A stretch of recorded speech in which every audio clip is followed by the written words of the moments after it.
G'day, I'm Craig Warren. I'm a partner in Warren Farming, along with my wife Eloise, brother Jeff and his wife Jenny.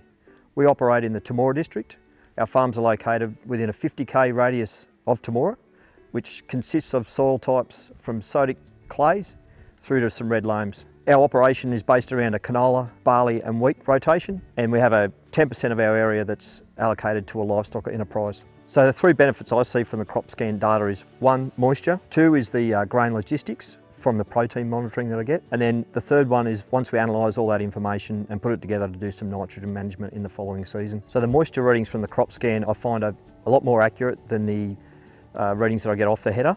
So we utilise that of a morning just to make sure things are right, and then also at night when we push further into that higher moisture grain, if we have some high moisture grain, we can set that aside to then back blend that with some drier grain the next day. One instance when I found a real advantage from the moisture meter was when we actually swapped from canola on one farm to wheat on another. We started that after the site had closed, so we couldn't get a check to make sure that was right. The CropScan was saying it was good to go, so we kept into it and were able to deliver 4 truckloads the next day at just under 12.5% moisture. The CropScan protein data has verified some of my thoughts.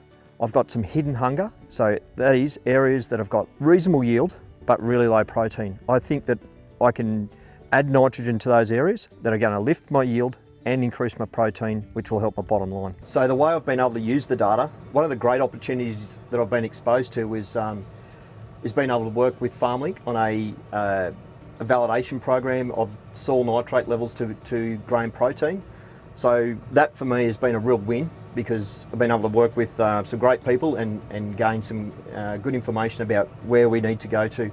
And it has actually highlighted or confirmed my thoughts, is that our higher elevation country is lower in soil nitrate levels, and that's led to still good yields but low protein. So we're now targeting some higher applications of nitrogen in those areas. So the strategy moving forward from the data collected over the last 3 to 5 years will be, so there's a couple of things I want to do. One will be specific areas within a field where I've got higher nitrogen rates. So I can go into those areas and either use that grain to blend other areas up, or it might be the only part of the paddock that's going to meet that higher spec range. So that's one part, and the other is obviously some move towards more variable rate nitrogen. Currently, it was just part of the FarmLink project from last year. We did some variable rate, which showed great promise. So more investment in a variable rate capable spreader to go forward on. So this year I just plan to do some zones that we'll just go in and do it rough hand, which I think is still fine. So another great advantage of the CropScan is I conduct quite a number of variety comparison trials. So at that time I not only get the yield data, but also get some protein information. So quite often we see wheat varieties that will give a higher protein with the same amount of nitrogen supplied.